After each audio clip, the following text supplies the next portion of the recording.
नमस्कार दोस्तों, बात है 10 अप्रैल 1912 की। आरएमएस टाइटैनिक दुनिया का सबसे बड़ा और सबसे लग्जरियस जहाज अपने जमाने का अपने पहले सफर पर निकल रहा है। ये जहाज साउथहैम्पटन इंग्लैंड से न्यूयॉर्क जा रहा है। इसमें हर तरह के लोग बैठे, बड़े बड़े इंडस्ट्रियल से लेकर के एक्टर तक, जो अमेरिका जा रहे हैं अपनी एक अच्छी जिंदगी की तलाश में। इसी बीच जहाज की कमांड संभाले हैं 62 साल के senior captain Edward John Smith ने।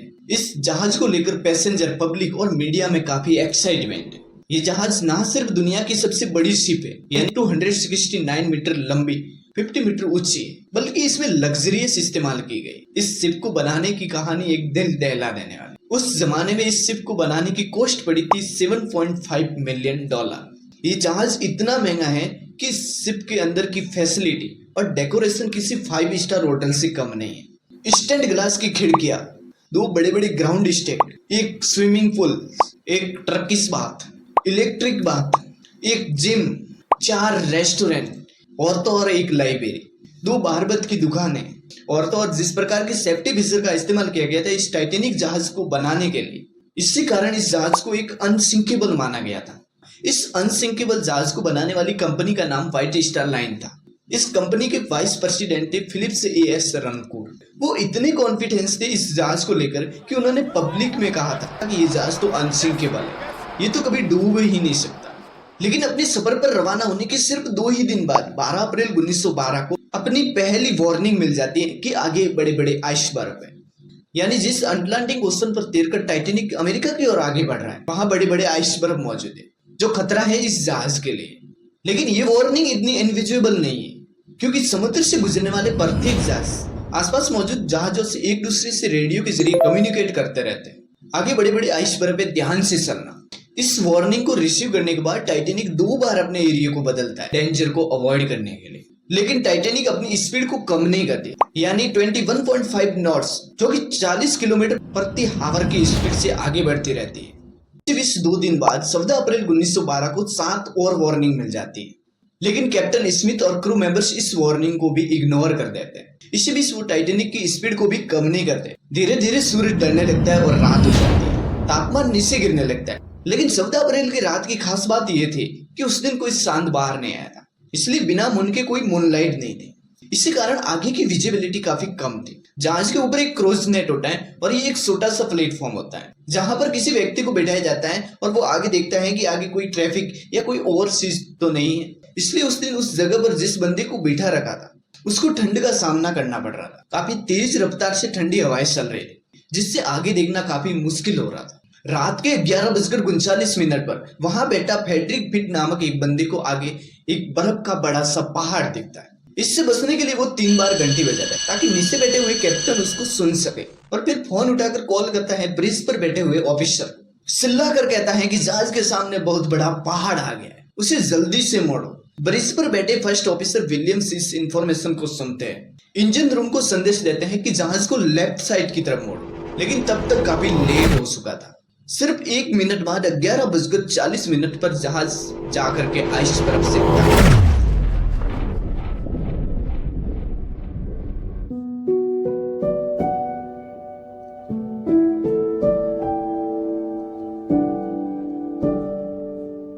यह आइसबर्ग काफी बड़ा था। इसकी लेंथ 200 × 400 मीटर की थी, यानी एक फुटबॉल मैदान जितना बड़ा था, और यह हाइट में शिप के क्रूज नेट तक पहुंच रहा था। आइसबर्ग पर यह टकराव जहाज के फ्रंट राइट साइड पर हुआ। अगर पैसिफिक कहा जाए तो ये बो के पास हुआ। अब बो कौन सा हिस्सा होता है जहाज का, इधर आप देख सकते हैं। बो के ऊपर वाले हिस्से को स्टैंड कहते हैं और उसके बाहर निकले हुए इस हिस्से को किल कहते हैं। ये करीब 10 सेकंड तक आइसबर्ग के साथ घिसटता बस रहा, जिसके कारण शिप की बॉडी में काफी छेद हो गए और उसमें पानी आने लगा। अब आप सोच रहे होंगे कि यह कैसे पॉसिबल हो सकता है, एक बर्फ का टुकड़ा मेटल को कैसे काट सकता है। लेकिन यह कोई फ्रीज वाली बर्फ नहीं है जो मेटल को नहीं काट सकता। ये एक बहुत बड़ा सा बर्फ का पहाड़ है। जैसे कि अगर एक गाड़ी जो मेटल की बनी होती है लेकिन वो एक पेड़ से टकरा कर चकना शुरू हो जाती है, उसी प्रकार ये भी एक बर्फ का बहुत बड़ा पहाड़ था, जिसके टकराव से शिप की बॉडी काफी डैमेज हो गई थी, जिसके कारण शिप में पानी आने लगे। टकराव के कुछ ही समय बाद कैप्टन थॉमस एंड्रयूड अपनी टीम के साथ जहाज को देखने के लिए उसको कितनी शॉट पहुंची, लेकिन इसको देखते ही वो शॉक रह जाते हैं कि ये तो अब डूब जाएगा। लेकिन वो तो मानते थे कि ये जहाज तो अनसिंकेबल है। मैंने वीडियो की शुरुआत में बताया था कि ये जहाज तो अनसिंकेबल है। इस जहाज में दो ऐसे सेफ्टी फीचर थे जो इस जहाज को एक अनसिंकेबल बनाते थे। पहला, इसमें डबल बॉटम हल लगा हुआ था। हल जो कि जहाज की मेन बॉडी को कहा जाता है। डबल बॉटम का अर्थ है कि इस बॉडी पर दो लेयर लगे हुए,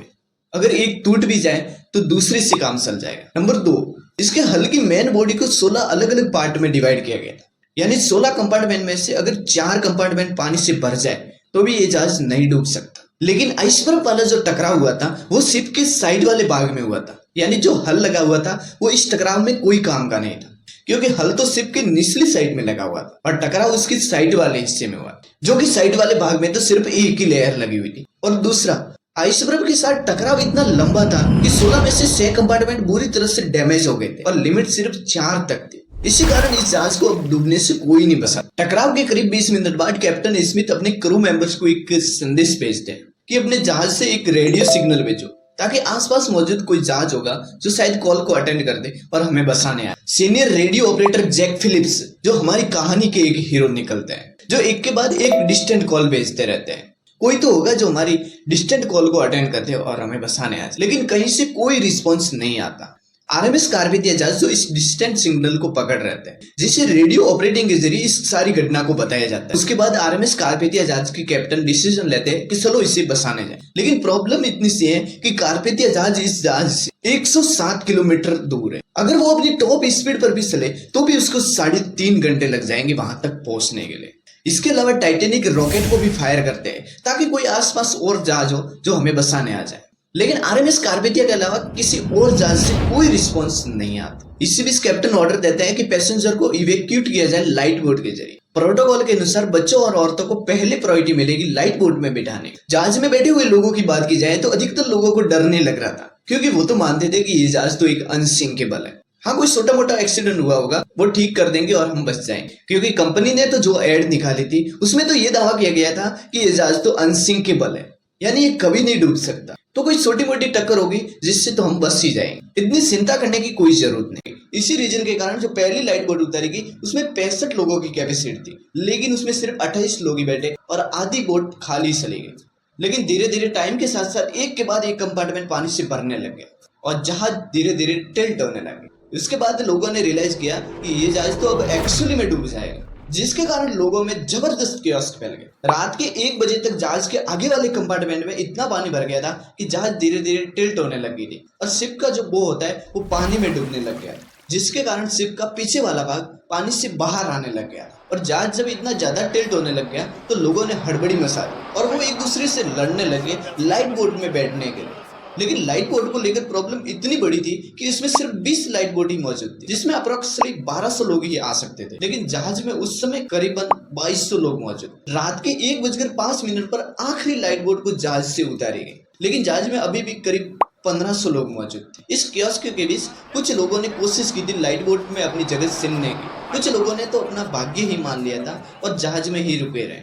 आई विटनेस के अनुसार करीब 2:20 पर जहाज 2 टुकड़ों में टूट गया और धीरे धीरे पानी में डूब गया। ये कभी नहीं डूबने वाला जहाज सिर्फ 3 घंटे में ही डूबा। करीब 1500 लोग उस समय भी मौजूद थे इस जहाज पर। वो या तो धीरे धीरे जहाज के साथ डूब गए या जिसको तैरना आता होगा वो भी हाइपोथर्मिया की वजह से मारे गए, क्योंकि उस समय पानी का टेम्परेचर काफी कम था।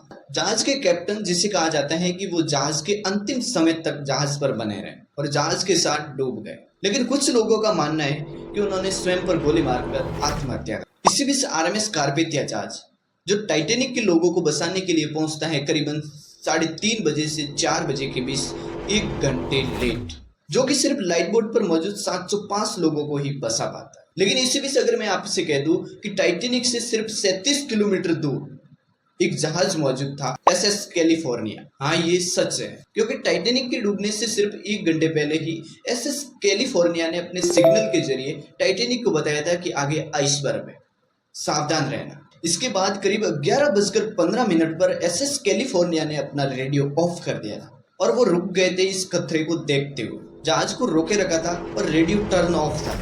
यही कारण था कि एसएस कैलिफोर्निया के पास कोई डिस्टेंट सिग्नल नहीं पहुंच पाया। लेकिन ये इतने करीब था जहाज की कि जो पैसेंजर डेक पर मौजूद थे टाइटेनिक में, वो हॉराइजेनिक पर इस कैलिफोर्नियन जहाज को देख सकते। जब टाइटेनिक पर मौजूद ऑफिसर लोगों को लाइट बोट में बिठा रहे थे तो एक ऑफिसर ने तो उसे देखा भी था और कहा था कि वो देखो जहाज है, वो जरूर बचाने आएगा। लेकिन ये कैलिफोर्निया जहाज तब भी नहीं पहुंचा जब टाइटैनिक द्वारा रॉकेट छोड़े गए और फ्लेयर फेंके गए।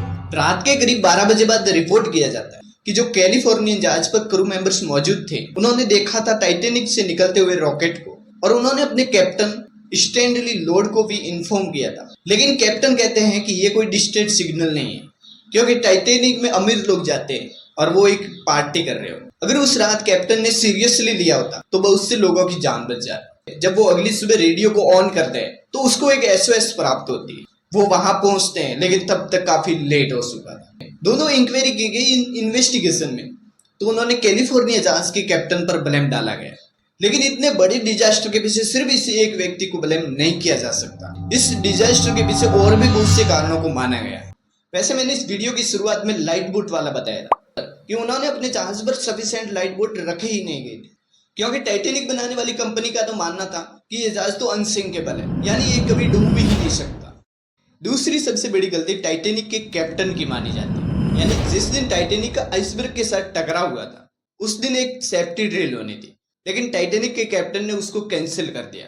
और तीसरी सबसे बड़ी गलती स्टीयरिंग व्हील्स पर मौजूद रॉबर्ट हिचसन की मानी जाती है। यानी उस रात जब आगे से संदेश आया था कि टाइटैनिक के सामने बहुत बड़ा आइसबर्ग है जिसके कारण उसको लेफ्ट साइड की तरफ मोड़ो, लेकिन वो पैनिक में आकर राइट साइड की तरफ मोड़ ले।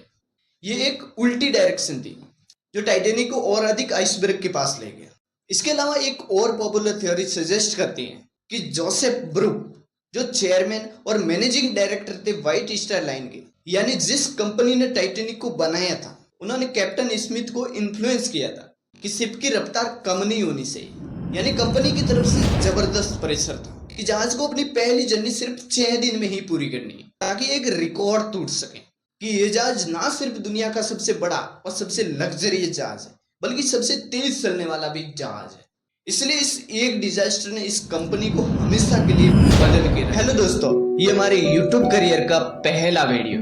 अगर आपको ऐसे ही मिस्टीरियस वीडियो देखना पसंद है, वीडियो को लाइक करके कमेंट में अपनी राय को जरूर दीजिए। मैं आपके प्रत्येक कमेंट को पढ़कर उसे समझने की कोशिश करूंगा। अगर आप हमारे साथ जुड़ना चाहते हैं, हमारे साथ देना चाहते हैं, तो चैनल को सब्सक्राइब जरूर कीजिएगा। यह आपके लिए तो बिल्कुल फ्री है, लेकिन इससे हमें ऐसे और वीडियो बनाने का मोटिवेशन मिलेगा। बाकी मैं देश की प्रत्येक घटना और प्रत्येक सच को आप तक पहुंचाने की कोशिश करूंगा। अगर आप हमारे साथ जुड़ना चाहते हैं, हमारा साथ देना चाहते हैं, तो चैनल को सब्सक्राइब जरूर कीजिएगा। इसके लिए बहुत बहुत धन्यवाद।